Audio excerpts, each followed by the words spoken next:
Divine Damodar ప్రేక్షకులకు నమస్కారం అండి. ఈ వారం రాశి ఫలాలు ఏ విధంగా ఉందో చూద్దాము. ముందుగా మేషరాశి వారికి ఏ విధంగా ఉందో చూద్దాము. ఈ మేషరాశి వారికి ఈ వారం పూర్తిగా దైవ కార్యాలపైన అలాగే దైవ సన్నిధిలో గడపాలనే కోరిక ఎక్కువగా ఉంటుందండి. వీలైనంత వరకు పుణ్యకార్యాలు దైవ కార్యాలు చేస్తారు కూడా ఈ వారం. అలాగే చాలా వరకు ఉద్యోగ విషయాల్లో వీరు మార్పును కోరుకుంటూ ఉండేవారండి. అంటే ఉద్యోగం మార్పు చేయాలి, వృత్తిపరంగా ఇంకా ఎదగాలి అనేటువంటి కోరికలతో నిండి ఉంటారు. అలాంటి కోరికలన్నీ కూడా ఈ వారం వాయిదా వేసుకుంటారు. ఎందుకంటే ఉన్న ఉద్యోగంలో కొనసాగితే చాలు అన్నట్లుగా, ఉద్యోగ మార్పు ఇప్పుడు అవసరం లేదు అన్నట్లుగా వాయిదా వేసుకుంటారు. ఒకందుకు అది మంచిది కూడా ఈ మేషరాశి వారికి. అలాగే శని ప్రభావం అధికంగా ఉన్నందువల్ల వీరు ఇప్పుడప్పుడే ఎదగడానికి ఎక్కువగా ఆలోచించకూడదండి. ఉన్న స్థానాన్ని కాపాడుకోవడానికి మాత్రమే ఆలోచించాలి.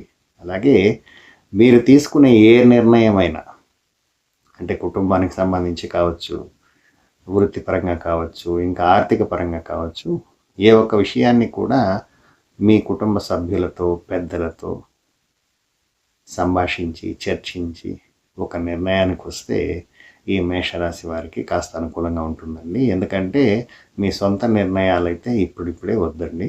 శని ప్రభావం చేత తప్పుదోవ పట్టించేటువంటి అవకాశాలు ఎక్కువగా ఉంటుంది. ఇక ఆర్థిక విషయానికి వస్తే ఆర్థిక పరంగా సాధారణంగా ఉంది ఈ వారం. ఏది ఏమైనప్పటికీ డబ్బులు ఖర్చు పెట్టే విషయంలో కాస్త జాగ్రత్తగా ఉండండి. ఇకపోతే ఆరోగ్య విషయంలో కాస్త శారీరకంగా శ్రమ అనిపించినట్లు ఉండొచ్చు, మానసికంగా ఏదో అలజడి ఉన్నట్లు ఉంటుంది. అయితే భయపడాల్సిన పని లేదండి. ఆరోగ్యానికి వచ్చినటువంటి ఏ డోకా కూడా లేదు. మీరు తీసుకోవాల్సినటువంటి ముఖ్య నిర్ణయం అంతా ఈ వారంలో మనం ఉద్యోగాన్ని మార్పు చేయాలి అనే ఆలోచనను వదిలిపెడతారు కదా, అది మరికొన్ని వారాలు కూడా అలాగే సాగనివ్వండి. ఇకపోతే మీకు అదృష్టం కలిసి వచ్చే సమయం ఉందండి. అది కొంతకాలం గడవాలి.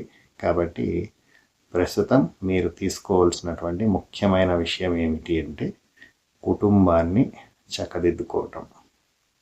కుటుంబ పరంగా ఎదగడానికి, ఇంకా మార్పులు చేర్పులు చేసుకోవడానికి, ఏదైనా తెచ్చుకోవడానికి, అటువంటి వాటికన్నిటికీ కూడా కుటుంబ సభ్యులతో నలుగురితో బాగా మాట్లాడి నిర్ణయాలు తీసుకోవడంలో మీకు చాలా వరకు మంచి జరుగుతుందండి. అలాగే ఏది ఏమైనప్పటికీ ఈ వారంలో బుధ గుర శుక్రవారాలు ఆ 3 రోజులు ఖర్చుల విషయంలో కాస్త అదుపు చేసుకోండి. ఆ టైంలో ఖర్చులు పెట్టమని ప్రేరేపిస్తుంది మీ గ్రహాలు. కాబట్టి ఆ విషయంలో జాగ్రత్తగా ఉంటే మిగిలినవన్నీ అనుకూలంగా ఉంటుందండి.